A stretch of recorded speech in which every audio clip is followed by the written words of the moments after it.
Ain't nobody hotter. Thank you for tuning in with your girl Tasha. We handle business, we ain't about to gossip. Here to uplift ya, now it's time to boss up. Tune in, nah, you can't miss. Making sure that you get your daily wake up list. We yelling bam, good vibes, good energy. Bam, being authentically me. Shout out Little Mo and Trinity, that's mini me. Gotta keep it in the family. Hey, your girl Tasha, YGT, time to get it hype. Hey, this is what you need. Hey, go ahead, turn it up, this my jam. Being authentically me like bam. With your girl Tasha, hey, let's dance. Being authentically me like bam. Yeah, now it's time to get it. Time to get it. Wake up, time to handle business. Yeah, hey, now it's time to get it. Time to get it. Wake up, time to handle business. Yeah, we about to get it live with your girl Tasha. Hey, like bam. Let's go.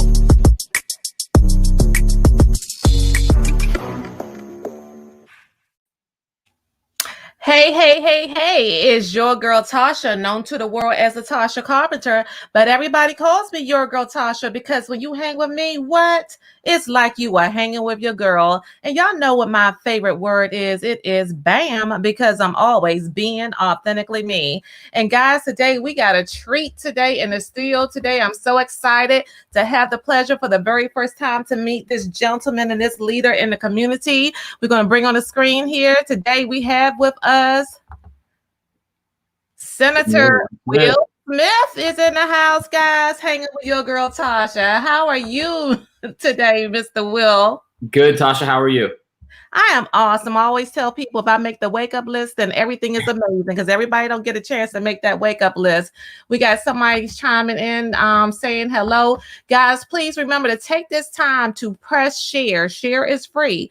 Share the video because we're going to be talking about some topics that's very important today with this day and time, and what we're going through is really, really important. Doesn't matter if you're in this area or not. This is something that's affecting us across this country. So good morning to you, Terrence Coleman, Chicago in the house, and Miss Andre Johnson. Hello, Capitol Heights, Maryland. Welcome. So, I ran into a question yesterday, Will, that was there's someone who saw your flyer, and I figured that, you know what, it might be a lot of people that wonder exactly what I was asked by this young man. He wanted to know what's the difference between a state senator and a U.S. senator. So I want you to answer that question, but I'm gonna have you answer that question after you tell people about who you are and your history and your experience. Okay, great. Well, thanks for the question. First, I'm from Silver Spring, Maryland, which is a suburb of Washington, D.C. My family's from Washington, D.C. My mom went to McKinley, so she's a proud McKinley Tech graduate. I grew up here in Silver Spring, like I said, Montgomery County. I got into politics after law school when I joined the campaign of a then U.S. Senator, Barack Obama, who was running for president in 2008, 2009. Then when I graduated from law school, I went into the administration. I was a director of the Homeland Security Advisory Council as a White House appointee. And then after that, there were I wanted to get involved locally in local politics. And there was a state House seat.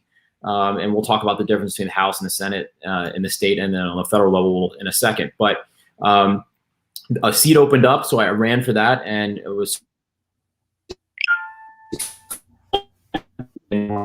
the state senator ran for Congress. His name is Jamie Raskin. He's a law professor at AU. He ran for Congress, and I ran for that Senate seat and was successful there. And so I've been in the Maryland Senate ever since. I'll say that I also serve in the military. I'm a reservist.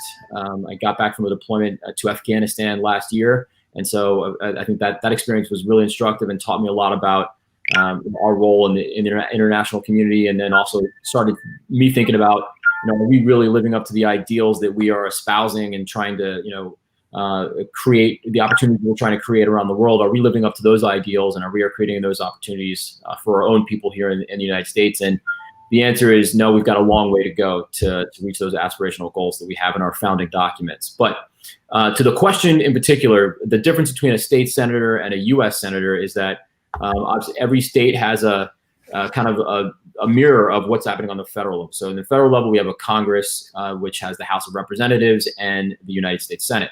There are 435 members of the House of Representatives and then 50 members of the Senate. So in Maryland, well, there are 100 members of the Senate, 50 states, 2 members from every state. And so in Maryland, we have the same bicameral setup. We have a House and we have a Senate, and we represent districts in our states. And in Maryland, we have 47 districts. So we have 47 senators and we have 141 members in the House of Delegates. So we have a bicameral chamber, and then we have a governor that is the executive of our state, just like the president is the executive of the United States. So it's the same structure in pretty much every state. And that's the difference. So I represent Montgomery County, I represent Silver Spring and Tacoma Park in the Maryland State Senate. Long-winded answer, but there you go. All right. So hopefully they'll tune in and catch the replay and they'll have that explanation. You know, it's like they both do important things, because sometimes people think that the higher levels is the only thing that's important and you don't have to worry about what's going on at the lower levels. Really is kind of like when we talk about in the workplace, it's always the people on the ground level that know more than the people up top, right? That's right. That's right. So if you taken on the role of being the 50th chairman of the Judicial Proceedings Committee, that was back in 2019, what did you find to be a challenge, or what have you found to be rewarding about the positions that you transitioned into it?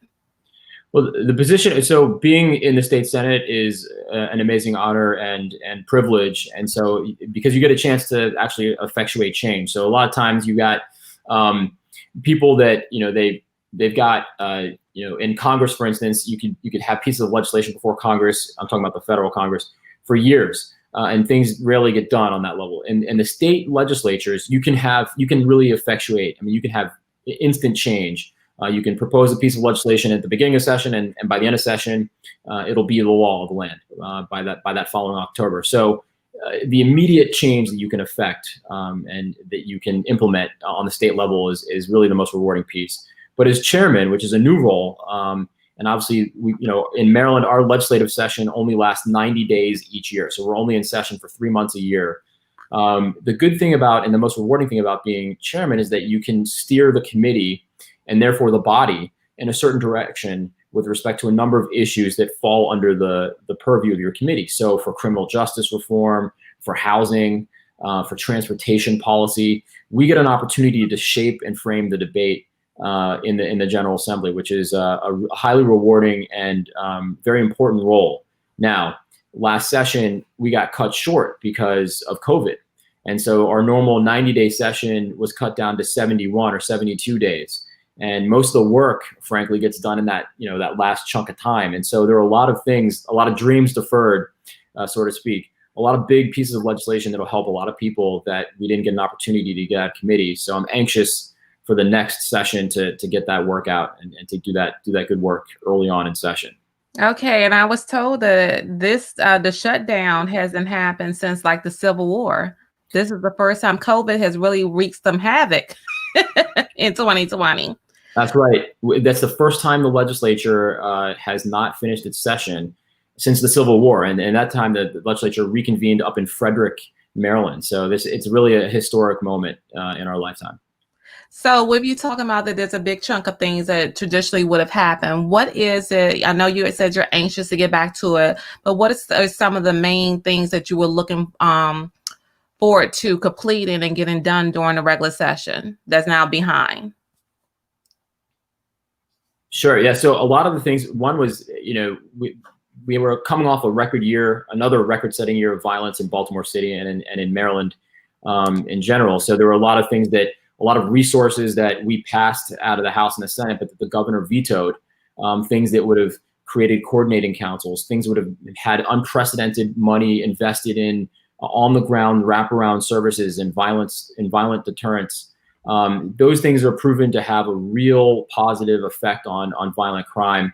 Things like Safe Streets and ROCA, Baltimore. I had an opportunity to visit them earlier this week, actually, and saw some of their work that they do. It's fantastic, and we had an opportunity to fund them and support them, but unfortunately the governor vetoed that bill. So I'm looking forward to overriding that veto when we get in. but also things like this, like in our. Oh, let's stop there because you say some stuff that I'm not, that makes some questions come to my head. So you're able to override his veto. That's right. Well, we think we have the numbers. So we need 29 votes to override the veto in the Senate, and I think you need 85, 89 in the House. So we've got the votes to override a number of those vetoes, and I'm looking forward to doing that. Things that would have given expungement opportunities and invest in those programs that have been proven to give people a second chance, and then also to prevent that violent crime from happening in the first place. So when you said that, that made me think about Miss, what is her name? I don't even choose to remember her name. Miss Clay-Six, talking about how things, not to get into parties or anything like that, because really right now where I'm at, I feel we don't have time to worry about parties. People just need to come together as humans and deal with stuff for humans. I don't care what party you are, but she's spending a lot of time pointing out that, or even with our president is pointing out that a lot of the cities that they feel is run down because they're under democratic leadership. Yeah. So when I listen to you and I say this, and you're out here, you're trying to do something to make a change with the crimes in Baltimore and put things in place, then what has happened here is we have a governor, in this case, happen to have a Republican governor that has shut it down, but people only look at it that you haven't done your job. That's right. And the reality is look, these problems took generations and decades to get into, and they're going to take a little bit of time to get out of. And we all know about the vestiges of racism, systemic racism that date back to slavery, post-slavery times.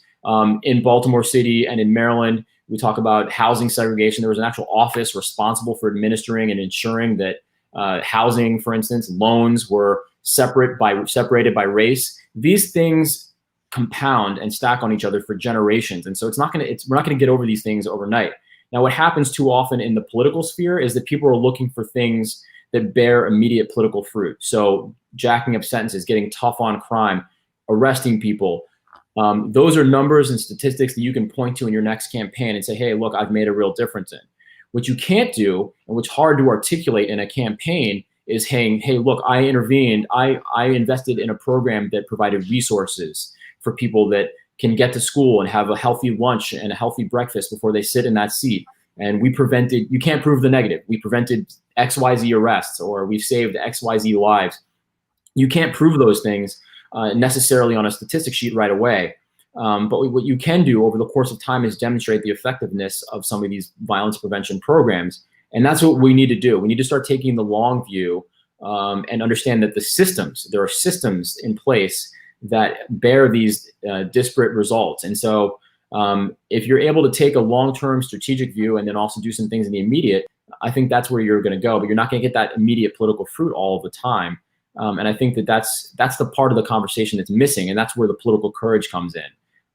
And so, when you deprive communities of public transportation, when you veto a record level of investment in education and wraparound services, and when you suggest that we should have mandatory minimums in place, that's a big setback for all of us, and that's a short-term view that is not going to allow us to get out of this. So, that's kind of that's where we are. That's where we stand. It's not a Democratic or a Republican thing, but in this instance, the Democratic legislature is long-term investment in communities. The Republican governor has shown a short-sightedness that is not going to be beneficial for our long-term future. Okay. So sorry, you heard the baby in the background. That's okay. Hey, that's all right. That's the baby, and it's okay. We live. We real people. That's what people fail to forget. That people are real people. You got the baby in the background. I got the dog licking my foot at the bottom. There you go. So I interrupted you as you was getting ready to go further into some other things that you wanted to champion that was cut short due to COVID-19 for the last session. Yeah, so our parole system is flawed, and we have a system in which the governor, gets to choose and plays a role in parolees and parole decisions. especially for folks that have those longer or life sentences. So, I mean, we want to remove the governor from that process and ensure that the professionals, people that are trained, people who have background and expertise in deciding who should be eligible for parole, those folks should be the final say and the final arbiter of those decisions. We've got exonerees. In Maryland, we have several individuals that were wrongfully convicted, sometimes for 2 and 3 decades of their lives spent behind bars for crimes they did not commit. We don't have a real system in place in Maryland to ensure that they're fairly compensated. So that was another piece of legislation I was looking forward to moving out of our committee. We just didn't have time for it, but we're going to be ready to go in the first few weeks of session this time. Some immigration bills, preventing communities from contracting with the federal government so that they benefit financially for going out and seeking our undocumented neighbors who are otherwise law-abiding individuals, people that are paying taxes, people that are working 2-3 jobs, people who have children in our schools and are investing in our community and making our community more a rich place to live. So there are a lot of things from immigration to criminal justice that I'd like to get done. I would have liked to have gotten done last session, but we're going to have a great opportunity to do it this year. So looking forward to a lot of work to do, though. Lots of work to do. Absolutely. I want to recognize Mr. Barry O'Connell, who's also a leader in the community, stating that he agreed with you. We definitely have to strive to do better. And we have a DMV for life checking in from Charlotte, North Carolina, author Lynette Jewell coming on the line with us, guys. So with speaking about the governor and COVID-19 and things that it has impacted, one thing that you hear every day is about the number of people that are being evicted and being impacted. What are your viewpoints about the moratorium that has been put into place to deal with that, and whether or not that is actually enough? Well, it's certainly not enough. I mean, it's a great and it's a fundamental first step, and you have to applaud. No matter who the person is, you applaud the good work when it's being done. But we have to also point out that there are some fundamental flaws in the system we have in place now. So I'm glad that we have a moratorium. Of course, that's an executive action from the governor's executive order that he created a state of emergency, and that moratorium will exist for a certain amount of days after the end of the declared emergency. Now that the governor had to renew that executive order several times, and hopefully will continue to do so since we are still in the midst of the pandemic. The governor's also allocated money for an eviction representation fund so that folks have access to legal representation. And those are great steps. And in my committee, I formulated a subcommittee to work on these issues, headed up by Senator Shelley Heddleman from Baltimore County. And that group developed and set forth a number of recommendations that the governor, that the judiciary, and that also the legislature can implement. We need more money for rental assistance funds because people are not working and therefore don't have the money to pay. So we need that money. And obviously, we exist in an ecosystem. The renters that can't afford to pay to the landlords or the landlords then can't afford to pay their mortgage and the banks. And so there's an ecosystem at play here. And we're not saying that the bill shouldn't be paid, but we do think that there's a valid and a serious and an important role for the government to play in this situation because the tenants, it's not their fault that they can't pay. Obviously, they can't go to work. And the way that our economy is structured, when you have those places of public accommodation and restaurants and so on and so forth that are shut down or restricted, so too are those jobs. So our economy hasn't come back yet for that segment of our economy. And so those folks are going to need some and invest it in those people. So a lot of good work done, but much more good work to be done. Okay, so I don't know if it's on my end. Every now and then it seems like that you're maybe breaking up and then it comes back, but I don't know. Maybe the viewers will let me know if is it just your girl Tasha, or is it something going on with it because the part of that broke out? Can you just repeat the last little part again? The last part was that we've taken a number of good steps, but we've got so much more to do because obviously our economy is segmented. A lot of folks can work from home and still continue to do that work. But a number of folks who are in the service economy, for instance, are not able to return to work because of the COVID restrictions. So that segment of our economy is particularly vulnerable. And we're going to need to invest more money for not only representation, but also for a rental relief fund that will take care of those financial burdens that are incurred through no fault of their own. Okay, so now I always hear a lot talking about with the rental part of it, two of it, but then at the same time, people with mortgages and homes are being evicted too. So I constantly hear about some kind of program for rental assistance. Is there a reason why there's not a lot of talk about doing something for people who are going to be impacted with their mortgages and losing their homes? Now, there's more to be done there as well. I mean, there's federal legislation and executive action that if you have a federally backed loan, then you're not going to be evicted from that process. But obviously, people have loans and have pieced together their financial future in different ways, and so we need more mechanisms for that as well. But local jurisdictions, counties, and states have moved forward, but it simply isn't enough. You're right. So for not only the renters, but for the mortgage holders, we're going to need to do more. And it's frankly, I hate to kick that ball to the feds, but Congress needs to act. We need another round of stimulus and another round of CARES money to ensure that eviction cliff is staved off for another few months until we can get closer to getting a vaccination and getting out of this. Okay. Can you see comments on the screen? What is going on? My man. What's up, cuz? Yes. Oh my God. We're gonna have a little bit of a surprise, but we're gonna hold a little bit. But he checked in on the chat there. So he's in LA now? Is he? He is in LA now, yes. And actually, I'm gonna have him. He's gonna be calling in to talk a little bit. All right. Because it's funny because actually, I just put your flyer up on my Instagram, and him and we worked together with another guest that came on my show, the Snake Man, that had me holding a snake. And he sends me a message talking about, that's my cousin. I said, are you for real?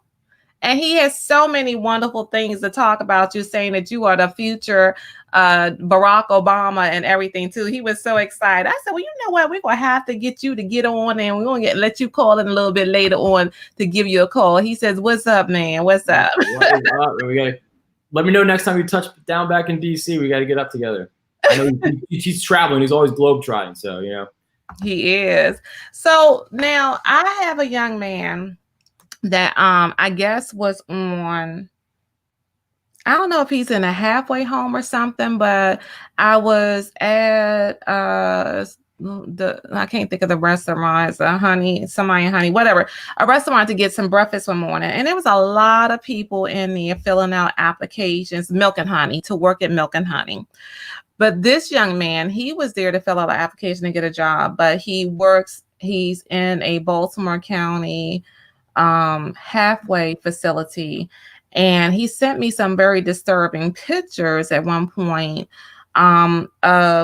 about the conditions, and saying that, they won't work with us to get us out of here, dealing with this Cobait, and how they couldn't properly isolate people and how things are going on. So with COVID-19 and dealing with the correctional facility system, as well as halfway houses and things of that nature, what kind of attention or things are trying to be done to resolve that? Well, for correctional facilities, my committee and I've been in touch with Secretary Green, who actually used to work in Montgomery County, and I have to say some positive things about him. He's done a tremendous job, but obviously he's got a very, very we asked him for what in place for correctional facilities in terms of PPE, in terms of how are you moving some of the inmates around, how much time are they getting out of their cell, all those things. So they sent us a pretty good roll-up of the procedures that they're taking, and so I'm happy to share that. It's a long list, but happy to share that with anyone that wants. So they can email me, and I can definitely send it to them. As far as the halfway houses, want to share your email address? Yeah. Feel free to email me. We can send you some of those things. But it's probably on your website, right? It's on my website. Yep. Okay, guys. So at the bottom of the screen, you'll see his contact information flowing across, and you can go to his website to find the email and send the email to obtain the information. Well, thanks. Yeah, thanks. Yes, feel free to hit me up anytime on anything. It's not just this subject, but so obviously there are a lot of challenges, and we've heard some horror stories as well about some of the mistreatment and some of the unsanitary conditions. So we've been exercising our oversight role, and we've had a couple of hearings and briefings, and we'll continue to do that to dig down in the matter. But if you have a specific instance, please email me, and we'll follow up on it. With regard to the halfway house in Baltimore County, I think is what you said. I know the county executive up there, happy to, if you send me some information, happy to connect you with his office to get some resources and some time and attention on it. But a lot of times, this is good that we have programs like this, because a lot of times things are happening out in the community. And if you don't tell someone, we have no idea, and then we can't focus the time and resources on it. So I appreciate that. I'm unfamiliar with what's going on up in Baltimore County, but I can certainly find out for you. Okay, so they said I'm not breaking up. It's only you that break up every It's my internet connection then. All right. It's okay. I see Terrence. I see buying me out on that, but all right. Okay, so and everybody know the discussion is leading into police reform, but there's so many other things that I just had to make sure that we pick his brain and get the information on. So we are working down towards that. Okay. Right now, COVID-19 again, jacking up so many things. We got to think about the Maryland court system and how the court system has been closed for a while, and now it's about to reopen with limited capacity. And there's so many things that haven't been addressed because of that. What sort of problems do you anticipate happening with them dealing with getting caught up on a court dockets and other matters? So you're right. I mean, they've been doing some hearings and some like motions hearings remotely through platforms like Zoom or Microsoft Teams. But you're right. The courts are slowly starting to open up again, and there has been a backlog of cases. And so Chief Judge Barbera has issued some guidance as to how, what cases, what style of cases are going to be heard, and the timeline for their reopening, so to speak. I will say that they have been having some emergency hearings throughout. So if it was something with domestic violence related or something, a juvenile matter, those emergency hearings have still been happening. And they've done a fantastic job under the circumstances. What has been interesting, and what I've been trying to kind of glean the lessons learned from this experience with the courts, is that our prisons and our jails are at historic lows for population, which means we are shifting something. So, folks that are close to their eligibility for release have been let out early because of the COVID situation. And a lot of innovative things have been done with respect to PreTrial. So we're incarcerating less people on the front end as well. And that has led to historic lows. And so maybe there's a reimagining that can take place here, if it's not to the detriment of public safety, and it doesn't look like it has been, that we can find some more viable opportunities for people that are in trouble to stay within their communities, to get the resources they need so that they don't recidivate, and thereby saving our counties and our state money while having better outcomes. And I think that that's one of the silver linings that COVID has provided for us, that it's forcing all of us to reimagine and reshuffle our resources and rethink how we do it. And that extends to policing as well. But for the courts and corrections, we've been able to do some things that we didn't think were possible, or we didn't have the will to do, just 6 months ago. So that's what, in my committee, I've been trying to get us to focus on, is some of the silver linings, some of those lessons learned. So, more to come. Obviously, we don't have a vaccine yet, but the courts are starting to open up and cases are starting to roll through, and we're starting to learn some of those lessons. So more to come. Okay, you have a question from Andre Johnson. Basically, do you think that they'll be giving, are they going to give people time served if the offense isn't really serious? So I blocked out again. But yeah, if it isn't serious, it's, what the local jurisdictions have been doing, and what the guidance has been, is that you're going to steer away from incarceration. So if it isn't serious, you're going to get some other element of judicial supervision, whether that's a bracelet or a phone call check-in with a parole officer, that type of thing. So a lot of the resources have been channeled toward that pre-trial element. Now in Maryland, it's really Baltimore County and Montgomery County have the most robust resources for pre-trial, and it shows you how effective it can be. And so when we're looking for our next budget in subsequent years, it's going to be my responsibility to point out the success that PreTrial has had and why it's worthy of investment for all 24 jurisdictions in Maryland. So yes, if it's more of a non-violent or a non-serious nature, we're shifting away from incarceration. Okay. More so than before. All right. I'm going to get your quick opinion to go a little bit off topic, but then get back to get towards the police reform. Census, I just put at the bottom. We only have a couple of more weeks left because there was a decision made that it was okay to shave 30 days off of the extension that was given due to Cobait with the census. Can you just give your authentic opinion of how important it is to try to encourage somebody to take the time? It's only like 5-10 minutes to go ahead and get their census in, because some people just don't find that it's important at all or will make a difference. Yeah, I mean, it's all important for resources for your community to be represented, but then also to have resources in your community to provide you with the services that you deserve. So if you don't turn in that census, you're depriving your communities of tens of thousands of dollars. And if more people don't do it, then it ends up being hundreds of thousands, millions of dollars that are not going into your community to help with your schools, help with your libraries, help with your roads, help with your ancillary services. So it is all important. It's also important because it allows for you to have more and greater representation at all levels of government. So you can do it on your phone, you can do it at a computer, you can do it at a public library, but please take the moment to do it. It's all important for everyone to be counted. And oh, by the way, it's not just for citizens, for folks that are not citizens, but who are present and in our communities. We need them to fill out the census as well. Even though the current administration has tried to steer away from that, those folks are in our communities and need to be counted so that we can get the resources that we need to deal with everyone in our community. So all important. It's your fundamental right to do it, and it's incumbent upon all of us to step up and do it. So that's my plug. Thank you so much. I'm glad to have your plug. Cause hey, good morning, Kwame. How are you doing?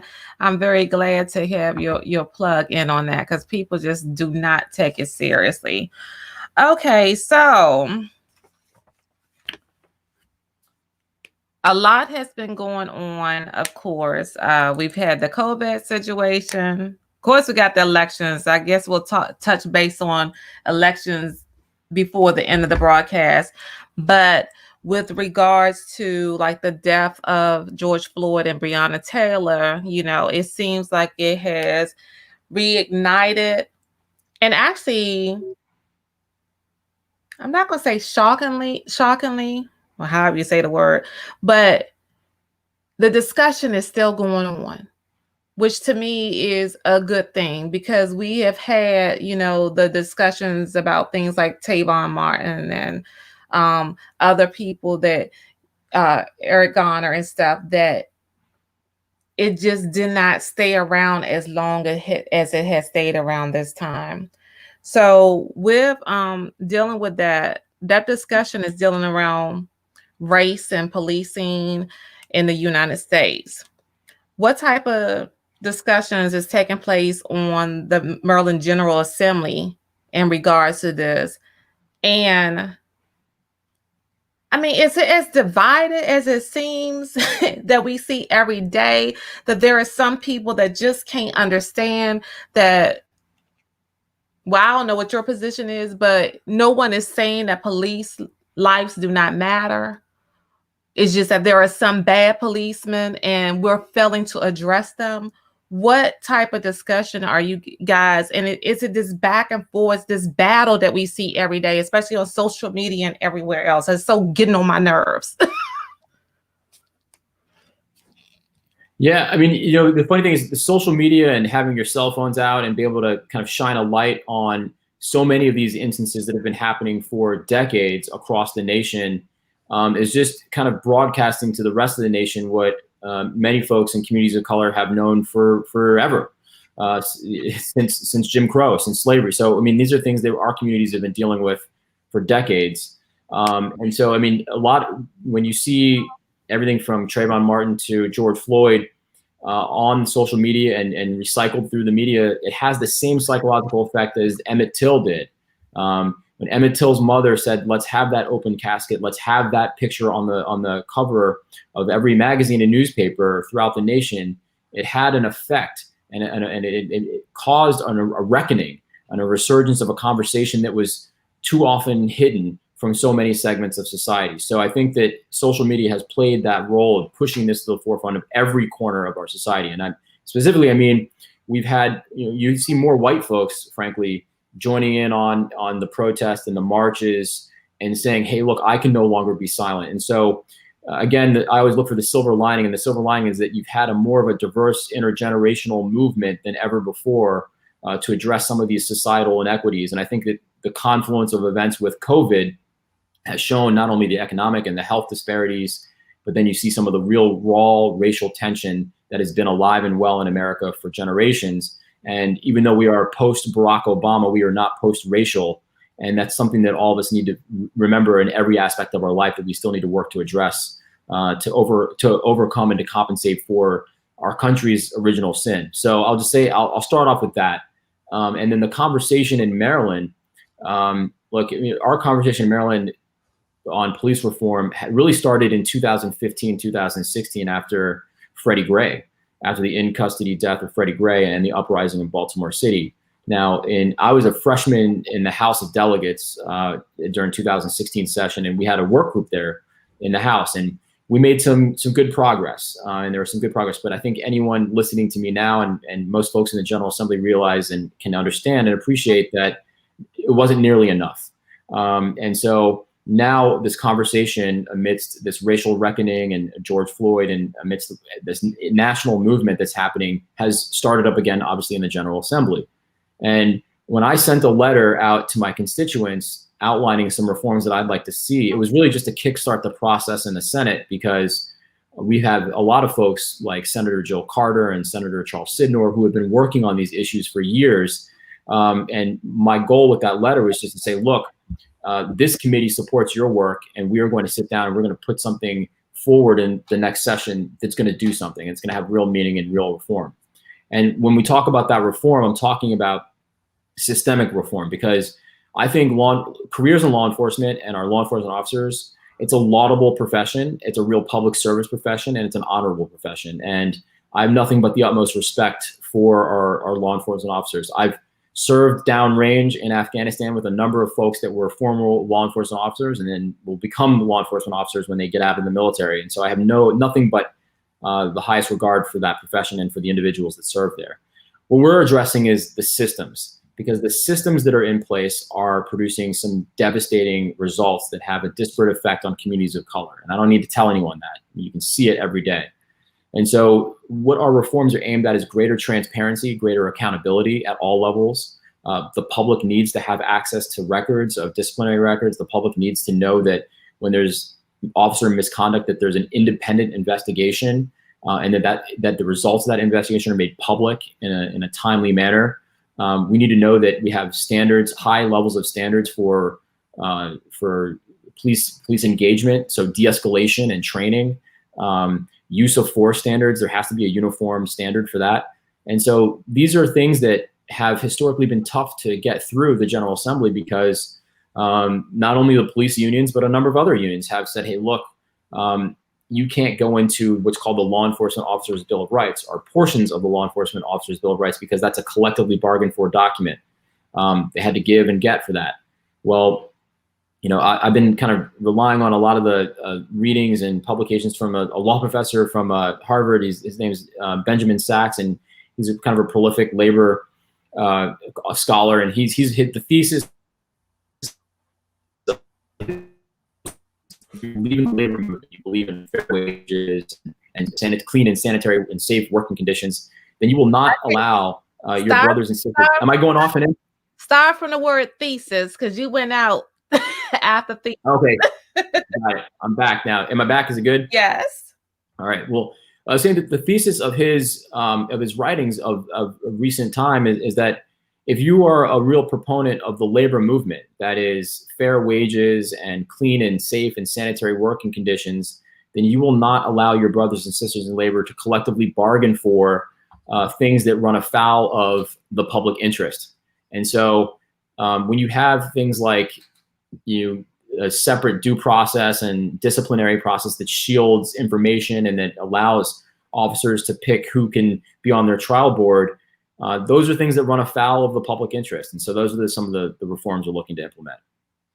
Okay, so the Law Enforcement Officers Bill of Rights, you kind of do you sometimes, when you guys are having these discussions, you know that I'm a union girl. I'm a union vice president for CWA Local 2108 that represent Verizon workers in Montgomery County and Prince George's County. So I totally understand how it goes dealing with Weingartner and trying to protect the members and things of that nature. But even in my instance, and then, yeah, I'm going to say it, sometimes I'll be like, you dirty. Okay. So do you guys have discussions with the police unions where there actually can be open to understand that this is to address the bad police? This is not to address the ones that deserve 100% to wear the uniform. There are some people that don't deserve to wear the uniform. So is there any type of discussion that goes on with you guys with bringing them in to try to come to, we got to address this? And how do we address this where we're not offending 90% of you who are doing what you're supposed to be doing and respecting your job and the oath that you took? Yeah, no, I think that's right. I mean, and one of the things that I hope everyone knows is that when we're going through this process of reform, everyone's at the table, from the ACLU to the FOP, and everyone in between has got to be at the table and has been at the table as we've walked through. Now, what I've come to realize and what I quickly learned was that, look, we are in a political moment where we just have to do what's right. And normally in the cadence of a legislative session, you have to capitulate, compromise to get something through, to get some modicum of progress through. That's the nature of the legislative process. You got to give to get. Here, we are in a unique moment in time, which I think will exist for one session only, this next 90-day session, that we can just kind of sanitize ourselves of that and just do what's right, and do exactly whatever's right. So what I've quickly learned is that in doing that, you're going to agitate and anger and upset almost everyone, because the FOP is not going to get everything they want. Some of the state prosecutors, or the prosecutors, the state's attorneys, they're not going to get what they want, because we're going to create an independent investigation mechanism that may take away some of their exclusive ability to prosecute cases, because obviously officers and prosecutors are on the same team a lot of the times and have close relationships. So there's no error, and sometimes there's less independence than we would like. And so, yes, I mean, in the ACLU, for instance, you've got to recognize that law enforcement is a unique office job. It's a unique job, rather. It's not like this. It's not the same as an office job. So there are some things that we're going to have to work with to understand and address those unique aspects of policing. And so, from holding police accountable to independent investigations to acknowledging that policing is unique, we are going to have to do things that are going to leave a lot of people angry. And maybe that's just the way it's going to be. And maybe that's just the way it has to be. Like I said, we're in a unique moment. We have to do what's right, and we can sanitize ourselves of the normal politics, if you will, of the legislative process, and just focus keenly on the right policy. I think we have a small policy window to get that done, a unique time in our history to get that done. And that's what I'm intent on doing. Okay, so I'm going to bring back up this comment because this kind of goes towards my next question. Dr. Carla Cornegay, good morning, love. She says, yes, the bad police, not the good ones. Defunding the police is not an option. So that's my question, because it seems to be a lot of different viewpoints about what defunding the police means. And so because I hear so many different things, really, your girl Tasha, I don't know what the hell does defund the police mean, because I was at a Black Lives Matter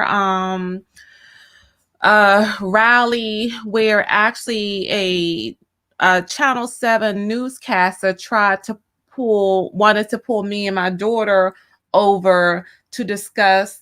That was the first time I heard the term there, to discuss defunding the police. I said, well, what does that mean?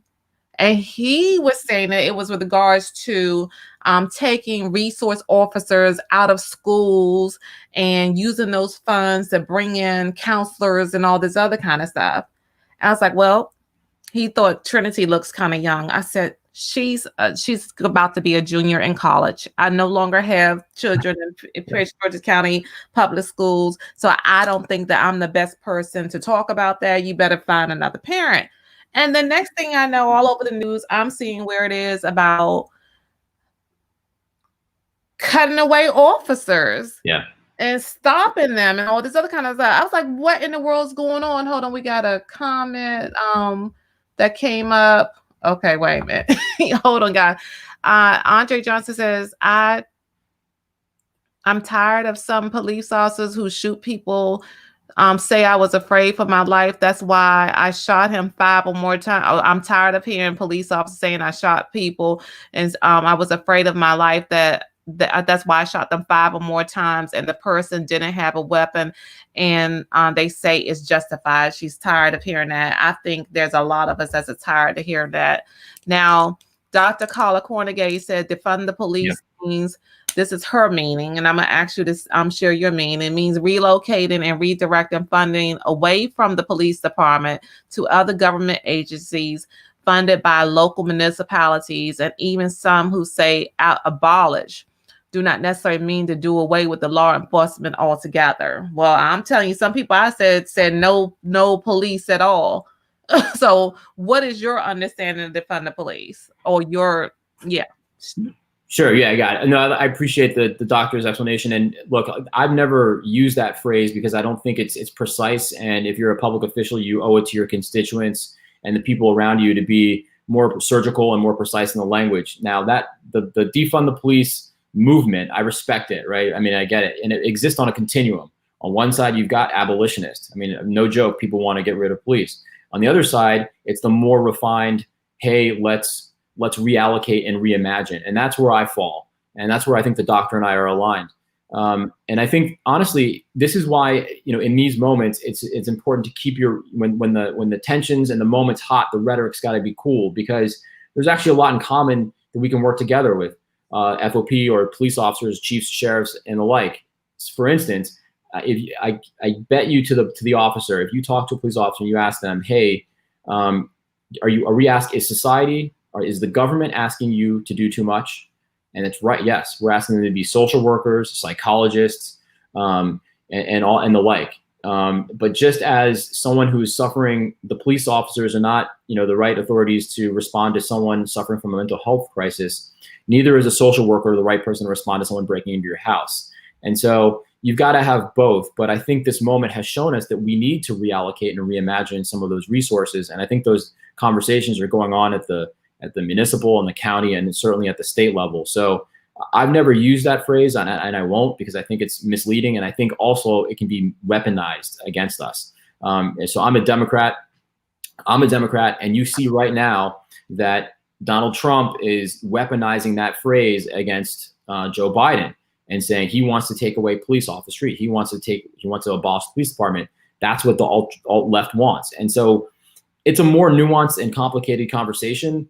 I respect and appreciate the movement at all levels, but I have refrained from using that phrase because I think it's misleading, and it also can be too easily weaponized. So, much respect, but I think that we're moving in the state level to kind of reimagine and reallocate some of those funds, and I think that the police actually agree with it. And you breaking up again. Keep breaking up again. Sorry, here we go. I'm back. Okay, you say I'm back. The police actually agree, and that's when you went out. Yeah, I said police actually agree with this, and that's why it's important to keep the rhetoric cool, because you need to open those doors to have some of those complicated conversations, and you can't do that when you're screaming at each other and calling names. So you got to keep things cool. If you say you think they agree with it, they agree with reallocating some services, not the defund the police thing. Correct, because we are asking that. Like I said, to the officer, if you ask an officer, they'll tell you that society is asking them to do too much. And also, as a government official, you know, when you're moving about society, too often police officers are the only element of government that anyone that sees, you know, on a day-to-day basis. It's a police officer. And so we're asking them to do too much. And it's incumbent upon all of us to kind of lean forward and figure out how we can reallocate those resources. And I said that those conversations are happening at the municipal level, at the county level, and at the state level. So that's how I feel about that. I mean, okay. Terrence says it's always going to be some unhappy people when you have checks and balances that you're trying to put in place. And then we have Michelle Ford. She says, I agree. Are they no longer doing that? I missed you when you came in with your comment, Michelle. So if you want to type what you're referring to, or she says they used to do that when I worked with police departments years ago. I had to do all of these things when working with them, and I wasn't even an officer. If they no longer do this, this needs to go back into it. Drop what this is, Michelle, because when your comment came up, I didn't catch it to know what this is that you're talking about. Okay. Let's see. So with that, okay, get that comment off the screen. You actually had a number of things that was outlined in a letter that you did on June 4th. That you thought was things that needed to be implemented. Do you want to touch base? She said, she said she was responding to the comment by Dr. Carla. Okay, got you, Michelle. Thank you. You outlined a number of things in the letter on June 4th. Can you share some of them and what your thought process behind how they're going to provide resolutions to the issues that we have? Sure. So again, like I said, the letter on the 4th was just to kickstart that process, and the Senate to kind of just set a guidepost, and it wasn't an exhaustive list. And as we've been working in the months in between, we've actually we had 37 ideas. I was working with Senator Carter and with Senator Sidnor from Baltimore County and Baltimore City. And what we've done is we've come up with a long list of bills that will be consolidated into a package that we're going to have before the assembly in the first couple of weeks. So we're talking about everything from use of force standards, creating a misconduct database, limiting or eliminating no-knock warrants, duty to intervene, things like body camera footage, the presumption of inadmissibility if the officer refuses or it doesn't have it on, and then obviously civil liability, psychological exams, I mean, all the like. And then obviously we've got the Law Enforcement Officers Bill of Rights, which is the most controversial piece. And that's been on the books in Maryland since 1974, I think. And that's basically an element that provides a disciplinary and due process track for officers when they're getting in trouble, when they get in trouble. So in that, nested within that document or within that part of the statute are a number of rights that, again, have run afoul of the public interest. And what I mean by that is we don't have access to some of their disciplinary records, the process for interrogations and for disciplinary boards is tilted too far into the direction of the officer.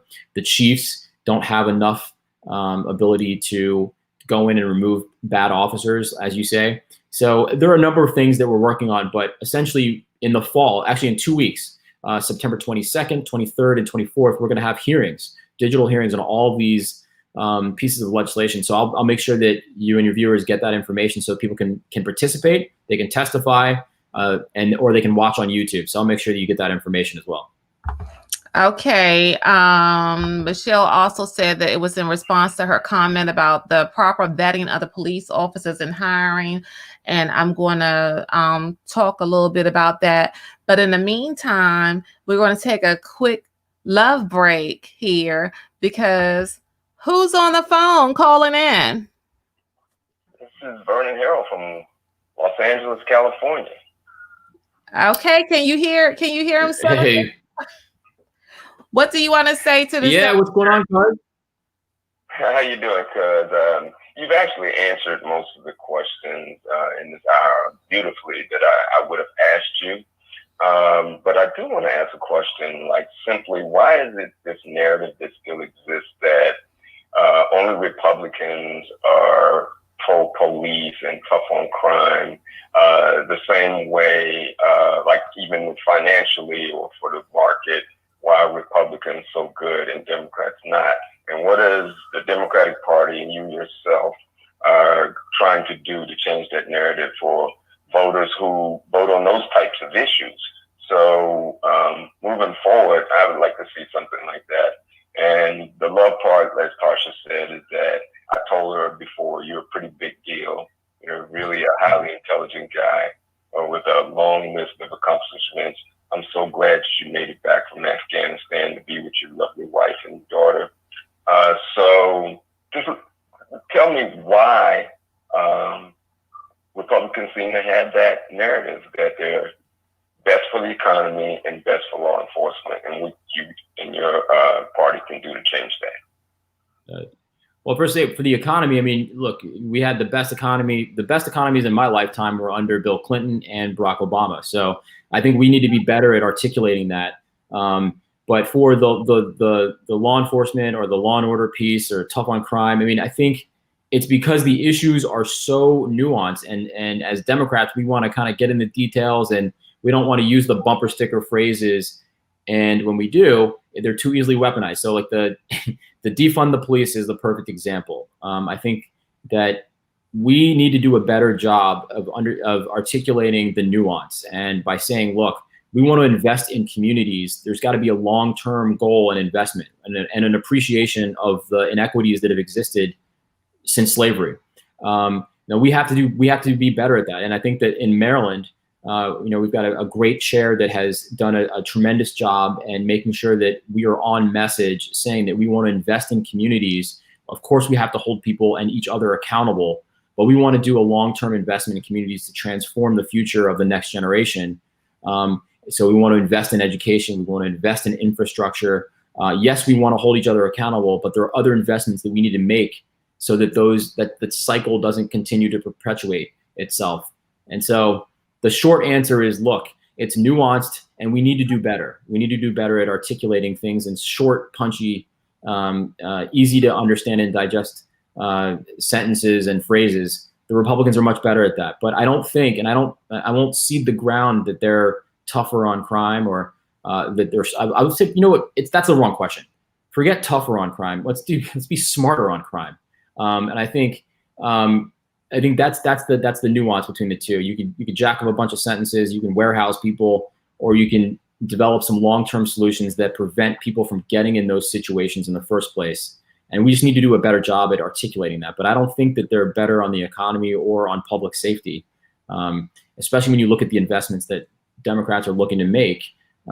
Again, everything is interconnected. It's transportation so you can get the jobs. It's housing so you have a safe and clean place to live. It's education so you have the skills to compete in a 21st century economy. It's everything. So it's that wraparound support for those students that aren't making, that don't have a meal at the beginning of the day.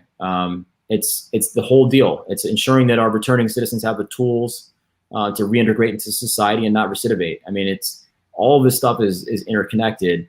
And so, the short answer is we've got to do better. There's a lot of more work we need to do, but I don't agree that they're better on the economy and that they're better on public safety, because they're not. They may be better at the moment at articulating their ideas. And neither do I. And I look forward to you running for the U.S. House, the U.S. Senate, and POTUS one day. Hey, there you go. All right, Vernon. Thank you for calling in. Thank you. Thanks for getting up early up there. So we have a request from Dr. Collins saying, please have the senator address the below comment. She wrote, community policing is a must, so vet properly with hiring police. Said vetting should go back 10 years, visiting the applicant's hometown, friends and family members to see where they came from.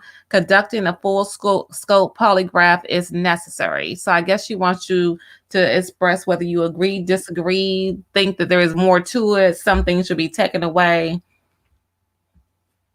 No, I agree. That's why, I mean, we're creating a misconduct database so that you can't kind of outrun disciplinary actions. So in Silver Spring, we had an incident where an officer ended up murdering an individual, and that officer had some disciplinary bad history that would have been really instructive for the department to know. but that person was in Delaware, was in another state, and then had moved from another jurisdiction within Maryland. And so, yes, creating that database that goes back so that the chiefs and the local jurisdictions have full access to that disciplinary history. Now, understand that disciplinary history doesn't mean criminal history, so it's not going to show up in a record, a background check, because that's an administrative process, not a criminal process. And so that's important to have that administrative information there. And of course, I think, the full background checks, which they're subject to. Now, polygraphs, again, I'm for it, but it's interesting. Polygraphs are not admissible in court. As an officer in the Navy, I've been, I get polygraphed to maintain my clearance. So it's used by government agencies. It's an interesting idea. I'm not against it, but certainly having those background checks and having that misconduct database is going to be really important to make sure that our local jurisdictions are making informed decisions when they're hiring our officers. Also, psychological evaluations and training, annual and quarterly training. We know that training is perishable, so we need to understand and we need to make sure that those folks are trained up. And when you're trained up and you've received the training, then you are held accountable and you're held to a higher standard of accountability because you've received that training. So it's a comprehensive thing, but yeah, I agree with the background piece. Okay, so now I know it's 12 o'clock, but if you don't mind, I'm gonna take two more. I got two more questions. Of course, yeah, let's rock out there. Okay, and this is the cool thing I always tell people. I'm finding there's the cool thing about not being in the studio, because there's another show coming by me and I have to cut it when it's time to cut it, but I don't have to do that from the comfort of the home. Now, I've put back up on the screen for Maryland area about the general election, early voting hours, and things of that nature. There's a lot of talk right now with people going back and forth where you have some people that just do not find that candidates on either side are worth going out to vote for. You have celebrities like Ice Cube and Snoop Dogg who are sharing information saying that we don't need to vote until we get a contract, quote unquote, in advance from Kamala and Joe. I'm up here. Kamala Harris and Joe Biden. I'm gonna call them first names. I'm Tasha. You will. That's what we're gonna call them today. Okay. We need to get a contract from them, and they have to sign and date that this is what they will do if we show up. And if they can't do that, they won't do that. And Ice Cube just expressed that it has been so many times that we have got promises from politicians on both sides of the table, and they don't come through. So if you're asking me to commit my vote to you, then you need to commit to me before, is where he's coming from. Now, personally, I think this is the wrong day on election to do that in. This election of all elections is the wrong election to do this in. I tell people all the time that I'm okay. I can see both sides. I don't hate Republicans. I don't love all Democrats. But what I do know is that this president has stirred up so much hatred. And for me, hatred and racism is a deal breaker for me. So some people want to say that, all Trump supporters are not racist. Okay, no, but racism is not a deal breaker for you. And that's where I have a problem with. So I want you to speak to, how do we reach these people? You also had the young people with the Bernie Sanders campaign talking about, we wanted Bernie, we're not voting. What do we say to these people that definitely don't like the hate that our current president has done? Give me another Republican that could get y'all feel the economy is good. Give me another Republican. I've never had a problem with a Republican. I've never wanted a Republican president just gone. I was like, we're going to do the 4 years, and if it turned into 8 years, whatever. But I want this one gone. What do we say to these people that's not taking this seriously, that we got to show up? I'll just say this, and I'll start high and then go kind of into detail. But here, the point is, because our country is growing rapidly more diverse, because there's more of a democratization of information through social media. You got the best library on your phone. You can access anything. Because we have more immigrants who want to come into our country, that has been the fuel for this type of radical populism, because there's now a diversifying of our country like we've never seen before. And the folks that have been in power traditionally are afraid of that and are afraid of relinquishing their power. And so they become populist, and they become radicalized, and they become isolationist, withdrawing from international institutions, international organizations, and frankly, and then blaming the other, the brown person, the black person, the immigrant. And so when you have that confluence of events, you get someone like Donald Trump, who, and I'm not going to parse words, this has been the most racist, sexist, classist, and dangerous president I've certainly lived under. And that's no, that's no idle, critique. That's serious. And so when you go through the cold calculus of making your decision in November, remember that if you don't vote for Kamala and Joe, you are returning this man to the White House, and you are reinforcing this notion of populism that is antithetical to our founding documents and to our aspirations, and is antithetical to a multi-ethnic, multiracial society that we are. And so you are going to get 4 more years of that type of policy and a withdrawal from the international stage as well. So I would just say, if you need a stern talking to, you put on your grown-up pants and you walk yourself to the poll and make that cold decision. Make that cold decision, because the result will be you're going to get this guy back in the White House for another 4 years. And second, I'll say this: if you show up to the polls and you are counted, you are then going to be more important, and your voice will be louder, and you will force that segment of the Democratic Party, or any party, to be accountable to you. If you don't show up, you're not worth talking to, and you're not going to be governed for. And so that's kind of the self-fulfilling prophecy is that you're going to put yourself into if you don't vote. Every vote matters. I have a friend that literally won an election by 3 votes, and that made all the difference in the world for the trajectory of that person's community. Donald Trump lost the popular vote by 3 million votes to Hillary Clinton, and look how different our world is today because of that. Because he won because of our electoral college system. So if you're in one of those key states, even if you're in Maryland and it's trending blue, you need to run up that popular vote and make sure your voice is heard, so that the party is held accountable to you. That's what I would say. And to the folks that are on the far left as well, like the people that were excited about Elizabeth Warren or Bernie Sanders, the calculation's got to be the same. If you don't make yourself accounted for, you're going to return this man to the White House, and look what we've got. So if it's a cold decision you've got to make that cold decision on that cold November day, and let's get through this so we can see some sunnier days ahead. That's all I'm saying. All right. So the last question is for you. What other issues do you expect will come up in this upcoming session? So I think like for my committee, we're going to have some immigration issues. We're definitely going to have that exoneree bill for those folks that are wrongfully convicted, governor out of parole. And we'll be doing some tort reform stuff, which is not as sexy, but that's the stuff that'll be coming out of my committee.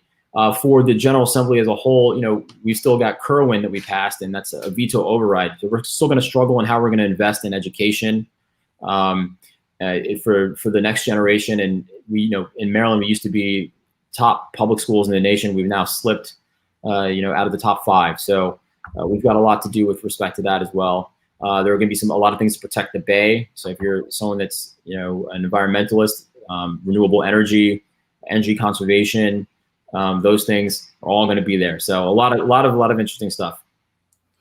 Okay. Johnson. There you go. Johnson said, if you want a Nazi type of country, go ahead and vote for Trump. I'm so sorry. I'm sorry. But anyway, okay. So that was very, very informative. And I'm going to show real quick who we have as the guest for next week. But then I'm going to allow you to I know at this point I've asked all the questions. If you think that there was anything that we did not touch on, or anything, guys, just to let you know what's going on the next upcoming shows, because some of you have been reaching back out to me, asking me when is the postponed show with Mr. Nitty Green going to happen, and that's going to be coming up in 2 weeks. But next week we have, let me get this banner off of here. As you guys see, we will have Patrick Devine, judge of the Charles County Circuit Court of Charles County, who is rerunning for his position. He's coming on to share information about him and why he believes he is the right candidate to remain in the seat for you.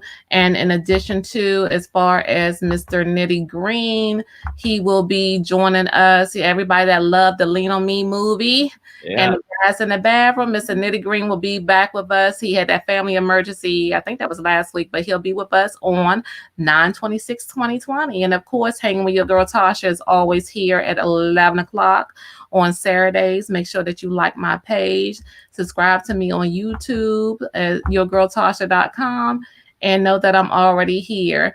Dr. Collis said thank you both for the information. And Terrence Coleman says not to vote for 45. Okay. So with that being said, anything that you just feel that is important to be said to the viewers, the floor is yours. Sure. Well, first, thank you for having me. This has been fun. So I appreciate that. And thanks for getting my cousin on board. That was awesome. So that was great. It was a good surprise. I'll just say that we're focused keenly on the November 3rd election, which is a national election. But I would say that this is a great opportunity to also take an opportunity to learn more about your local and your state government, because those aspects of your government are the ones that have the most and the greatest effect on your life, your day-to-day life, from how your schools are funded to eviction policy to the speed limit on some of your state and local highways. So everything that you do in your daily life is affected by your local state senators and your state delegates and representatives. And I doubt many folks could pick out those people out of a lineup. And so I would just encourage those folks to kind of take this opportunity to get a little curious and look those folks up, reach out to them if you have problems or ideas of what we could be doing better, but just get involved and stay involved in your local and state politics. That's my plug for the afternoon, I guess. There we go. Stay involved. And we have a correction. Mr. Turner said he meant to say not to vote is a vote for 45. All right. We got it. There you go. And it's been fun. I really enjoyed. I'm so glad that Sam Khabib gave me your connection to talk to you. He said that you would be a great guest, and I'm so happy that he provided your information. And I thank you for saying yes when you didn't even know who this crazy girl was. Thank you for what you do. This is great. I'm gonna, this is a really good resource for folks. So this is great. Thank you for doing everything you do. This is great. Thank you. All right, guys, that's it. Enjoy your Saturday, and we appreciate you for being here again for another episode of Hanging with Your Girl Tasha. See y'all next week.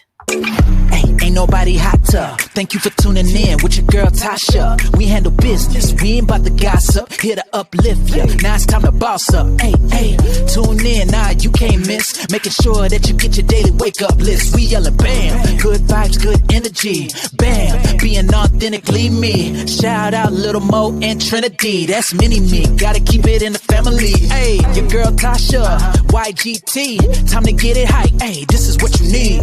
Hey, go ahead, turn it up. This my jam. Being authentically me like bam. With your girl Tasha, hey, let's dance. Being authentically me like bam. Yeah, now it's time to get it. Wake up, time to handle business. Yeah, hey, now it's time to get it. Wake up, time to handle business. Yeah, we about to get it live with your girl Tasha. Hey, like bam. Let's go.